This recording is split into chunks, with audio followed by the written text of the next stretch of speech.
அனைவருக்கும் வணக்கம். நான் ஜோதிடர் தமிழரசன் பேசுகிறேன். இந்த சேனல் ஃபஸ்ட் டைம் பார்க்குறவங்க இருந்தீங்கன்னா சப்ஸ்கிரைப் பண்ணிக்கோங்க.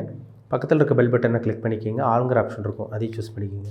அப்போ தான் நாங்கள் போடுற பதிவுகள் எல்லாமே உங்களை வந்து சேரும். இன்றைக்கி நம்ம இந்த பதிவில் பார்க்க போகிற தலைப்பு மகர ராசி காலபுருஷ தத்துவப்படி 10ஆம் ராசியான மகர ராசி நேயர்களுக்கு எப்படி இருக்குன்னு பார்க்கலாம்.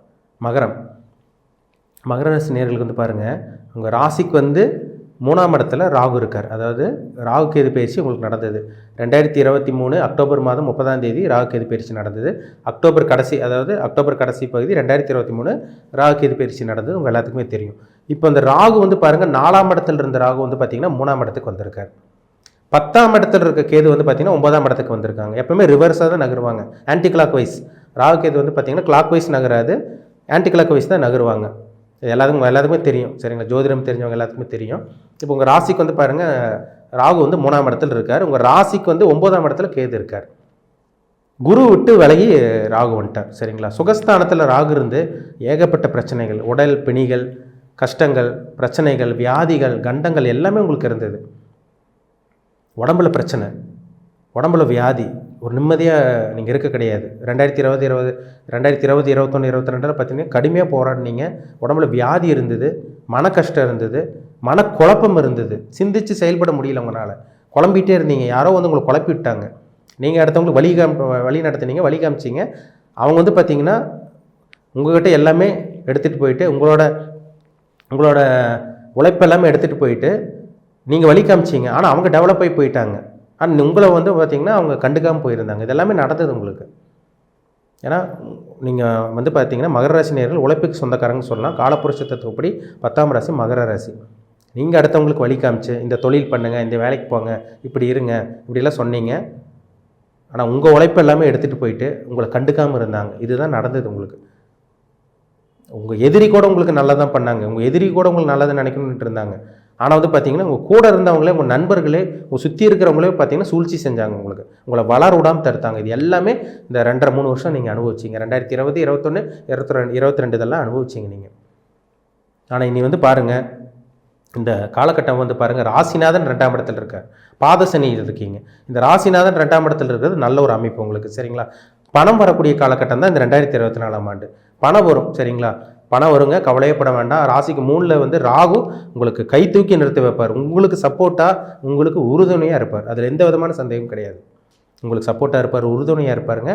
அதனால் கவலையப்பட வேண்டாம். ராசிக்கு 4ஆம் இடத்துல இருக்க குரு இந்த 2024ஆம் ஆண்டு உங்களுக்கு நல்ல ஒரு வேலையை வாங்கி கொடுத்துருவார். சுகஸ்தானத்தில் இருக்கிறனால அந்த வேலையில் இருந்த அந்த டென்ஷன், டிப்ரெஷன், அந்த மன உளைச்சல் எல்லாம் உங்களுக்கு நீங்க போகுது.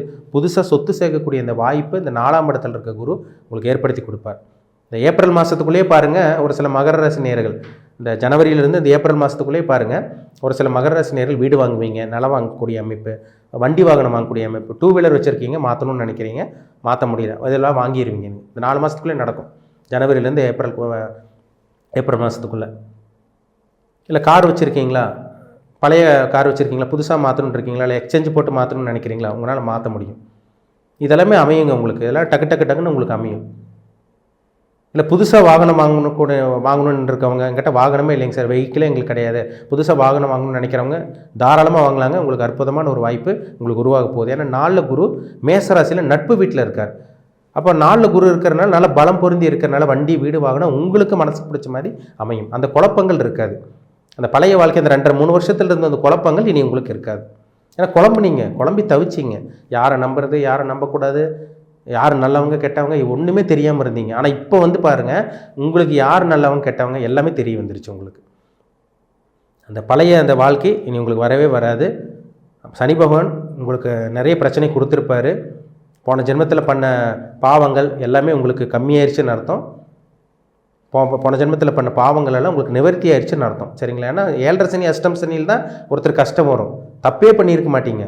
சார் நாங்கள் எந்த தப்பும் பண்ணல, எங்களுக்கு மட்டும் ஏன் இந்த கஷ்டம்?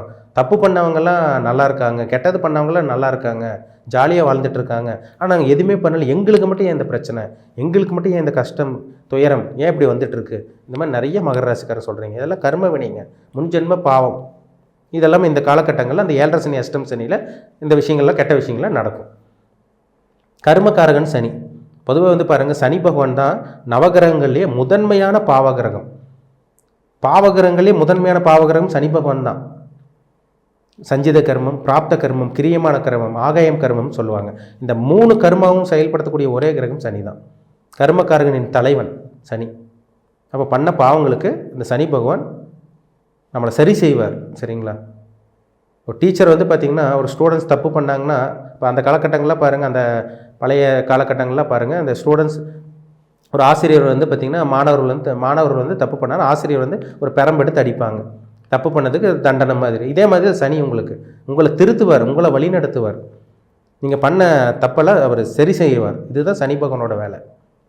அப்போது யார் நல்லவங்க கெட்டவங்க, இனிமேல் எப்படி இருக்கணும், லைஃப் எப்படி கொண்டு போகணும், எப்படி நம்ம லைஃப் மூவ் பண்ணணும், எல்லாமே உங்களுக்கு தெரிய வந்துருச்சு. அதனால் இந்த வாழ்க்கை ஒரு அற்புதமான வாழ்க்கையாக இருக்க போகுது. இந்த 2024ஆம் ஆண்டு ஒரு அற்புதமான வாழ்க்கையாக இருக்க போகுதுங்க. சரிங்களா? தெய்வத்தினோட ஆசீர்வாதம், கடவுளோட ஆசீர்வாதம் உங்களுக்கு கிடைக்கும். மே மாதத்துலேருந்து பாருங்கள்.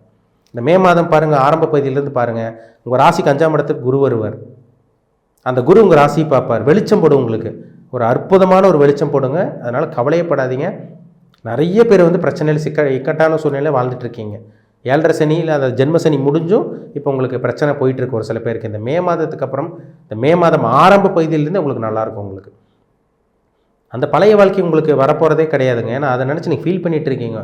நிறைய பேர் வந்து அதையே கேட்டுட்ருக்கீங்க, திரும்ப திரும்ப அதையே கேட்டுருக்கீங்க. அதனால தான் நான் மறுபடியும் சொல்லிகிட்டு இருக்கேன் உங்களுக்கு. 7.5 சனி முடியலைங்க சார், எங்களால் முடியல, இந்த பாத சனி இன்னும் பிரச்சனையாக இருக்குது, பிரச்சனை தீர்ந்த மாதிரியே இல்லை, இன்னும் அப்படியே தான் போயிட்டுருக்கு, எந்த ஒரு மாற்றமும் இல்லை, எந்த ஒரு முன்னேற்றமும் இல்லை, எந்த ஒரு வளர்ச்சியும் கிடையாது எங்களுக்கு, அப்படியே தான் போயிட்டுருக்குன்னு நிறைய பேர் சொல்லிகிட்டு இருக்கீங்க. கவலையப்பட வேண்டாம். அந்த 2021, 2020, 2021, 2022 பட்ட கஷ்டங்களுக்கு உங்களுக்கு பதில் கிடச்சிரும். இந்த மே மாதத்திலிருந்து உங்கள் வாழ்க்கை அப்படியே படிப்படியாக மாறும். கடவுளோட ஆசீர்வாதம் கிடைக்கும். என்ன காரணம்னா, குருங்கிறது தெய்வத்துக்கு உண்டான கிரகம். நவகிரகங்களே பாருங்கள், பூமியோட பெரிய கிரகம் தேவகுரு. தேவனுக்கெல்லாம் குரு அதாவது குரு பகவான் தான். அசுர குரு வந்து பார்த்தீங்கன்னா சுக்கிரன். அப்போ முதன்மையான சுபகிரகம் குரு பகவான் தான். அந்த குரு வந்து உங்கள் ராசிக்கு 5ஆம் இடத்துக்கு போய் உங்கள் ராசிக்கு 9ஆம் இடத்தை பார்ப்பார், உங்கள் ராசிக்கு 11ஆம் இடத்தை பார்ப்பார், உங்கள் ஜென்ம ராசியவே 9ஆம் பார்வையாக பார்ப்பார். அப்போ இதெல்லாம் ஒரு நல்ல ஒரு அமைப்பு உங்களுக்கு. எந்த ஒரு நிலைமையிலையும் பாருங்கள், ராசி குரு பார்த்தவங்க கீழே வரவே மாட்டாங்க. அடுத்த நிலைமைக்கு அப்படியே போயிட்டே இருப்பாங்க. நல்ல ஒரு உயர்வான ஒரு வாழ்க்கை வாழ்வாங்க. உங்களுக்குன்னு ஒரு காலகட்டம் இருக்குங்க. காலகட்டம் நெருங்கிருச்சு. ஏன்னா உங்களுக்கு இப்போ ஜனவரி மாதம் இது. உங்களுக்கு அடுத்து வந்து பாருங்கள் பிப்ரவரி, மார்ச், ஏப்ரல், அடுத்த மே மாதம் ஆரம்ப பகுதியிலேருந்து குரு பயிற்சி நடக்கும். கடவுளோட ஆசீர்வாதம் முழுமையாக உங்களுக்கு கிடைக்கும். பொறுமையாக இருங்க. சரிங்களா? ஏன்னா இவ்வளோ வருஷம் கஷ்டப்பட்டீங்க, 2.5-3 வருஷமெல்லாம் ஏகப்பட்ட பிரச்சனை. இனி உங்கள் வாழ்க்கை மாறுறதை உங்களால் கண் கூட பார்க்க முடியும். அதில் எந்த விதமான சந்தேகமும் கிடையாது. சரிங்களா? உங்கள் ஜாதகத்தில் சனி எங்கே இருக்காருன்னு பாருங்கள். சனி நல்லா இருந்தால் தான் உங்கள் உடல் ஆரோக்கியம் நல்லா இருக்குது, உங்கள் மனம் நல்லா இருக்குன்னு அர்த்தம். குரு எங்கே இருக்காரு பாருங்கள், ராகுகேது எங்கே இருக்காங்க பாருங்கள், என்ன தசாபத்தியில் இருக்கீங்க பாருங்கள். ஏன்னா நீங்கள் வந்து மகர ராசி நேயர்கள் பாருங்கள், உத்திராட நட்சத்திரம், திருவோண நட்சத்திரம், அவிட்ட நட்சத்திரத்தில் பிறந்திருப்பீங்க. இப்போ உங்களுக்கு என்ன வயசாகுது, என்ன தசாபத்தி போயிட்டுருக்கு, என்ன கிரகங்கள் உங்களை ஆட்டி படைச்சிட்ருக்கு. உங்கள் தனிப்பட்ட ஜாதகம் தான் ரொம்ப முக்கியம். நீங்கள் கோச்சார பலன் வந்து 100% பேசாது உங்களுக்கு. இது ஒரு பகுதி தான். அதான் இது வந்து பார்த்திங்கன்னா சந்திரன் வச்சு நம்ம பார்க்குறோம். அங்கே வந்து லக்னத்தை வச்சு நம்ம பார்க்குறோம். அப்போ உடல் காரகன், மனோகாரகன் சந்திரன், உயிருங்கிறது லக்னம், லக்னாதிபதி. அப்போ இது 2 வச்சு பார்த்தா தானே நம்ம முழுசாக சொல்ல முடியும். 100% துல்லியமாக சொல்ல முடியும். 2 வச்சு பார்த்தா தான் முழுசாக சொல்ல முடியும். உடலும் உயிரும் இருந்தால் தான் மனுஷனால் இயங்க முடியும். அப்போ அந்த உடல் காரகன், மனோகாரகன் சந்திரன் எங்கே இருக்காங்க, சந்திரன் என்ற வீட்டதிபதி உங்களுக்கு சனி பகவான் எங்கே இருக்காங்க, அப்போ லக்னம் லக்னாதிபதி எப்படி இருக்காங்க, கொடுப்பனையில் என்ன அமைப்பில் இருக்கீங்க. சில விஷயங்கள்லாம் ஒரு சில விஷயங்கள்லாம் பாசிட்டிவான விஷயங்கள் நடக்கணும்னா அவங்க ஜாதகத்தில் லக்னம் லக்னாதிபதி நல்லா இருக்கணும். லக்னம் லக்னாதிபதி நல்லா இருந்தால் தான் யோகத்தை அனுபவிக்க முடியும். லக்னம் லக்னாதிபதியில் கெட்டு போச்சுன்னா நீங்கள் என்ன தான் முயற்சி எடுத்தாலும், எவ்வளோ தான் அழுது உருண்டு புரண்டாலும் நல்லதே நடக்காதுங்க. அதுதான் உண்மை. அப்போ லக்னம் லக்னாதிபதி முக்கியம். அந்த கெப்பாசிட்டி, அந்த தாங்கக்கூடிய கெப்பாசிட்டி இருக்கா, அந்த நல்லது கட்டக்கூடிய தாங்கக்கூடிய கெப்பாசிட்டி உங்களுக்கு இருக்காங்கிறது லக்னம் லக்னாதிபதி தீர்மானிக்கும். நடக்கக்கூடிய தசாபுத்தி, சில விஷயங்கள் உங்களை சுற்றி நடக்கக்கூடிய விஷயங்கள்லாம் அந்த கிரகங்கள் தீர்மானிக்கும். அப்போ சுய ஜாதகம் தான் ரொம்ப முக்கியம். தனிப்பட்ட ஜாதகம் தான் ஒவ்வொரு தனி மனிதனுக்கும் ரொம்ப ரொம்ப முக்கியம். அதுதான் 80% 85% பேசும். கோச்சாரங்கிறது ஒரு 15% 20% தான் பேசும். இது 2 மேட்ச் பண்ணி நம்ம பார்த்தோன்னா, சேர்த்து வச்சு பார்த்தோன்னா 100% உங்களுக்கு என்ன நடக்கும்னு நம்ம தெளிவாக தெரிஞ்சுக்கலாம். உங்கள் விதி எப்படி போயிட்டுருக்கு, உங்கள் தலையெழுத்து எப்படி போயிட்டுருக்கு, உங்கள் வாழ்க்கை மாறுமா மாறாதா, எல்லாமே ஜாதகத்தை பார்த்தா தெளிவாக தெரிஞ்சுக்கலாம். சரிங்களா? உங்கள் தனிப்பட்ட ஜாதகம் பார்க்கணுன்னு விருப்பப்பட்டிங்கன்னா கீழே இருக்க வாட்ஸ்அப் நம்பருக்கு உங்கள் ஜாதகத்தை அனுப்பிச்சுடுங்க. அப்பாயின்மெண்ட் வாங்கிக்கோங்க. உங்கள் தனிப்பட்ட ஜாதகம் பார்த்து நம்ம டீப்பாக தெளிவாக நம்ம துல்லியமாக பார்த்து தெரிஞ்சுக்கலாம். மீண்டும் அடுத்த பதிவில் சந்திக்கும் வரை உங்களிடமிருந்து விடைபெறுவது உங்கள் ஜோதிடர் தமிழரசன். இந்த சேனல் பிடிச்சிருந்தால் உங்கள் நண்பர்களுக்கும் உறவினருக்கும் ஷேர் பண்ணுங்கள், லைக் பண்ணுங்கள், சப்ஸ்கிரைப் பண்ணுங்கள். பக்கத்தில் இருக்க பெல் பட்டனை கிளிக் பண்ணிக்கோங்க. ஆளுங்கிற ஆப்ஷன் இருக்கும், அதையும் சூஸ் பண்ணிக்கோங்க. அப்போ தான் நாங்கள் போடுற பதிவுகள் எல்லாமே உங்களை வந்து சேரும். நன்றி, வணக்கம்.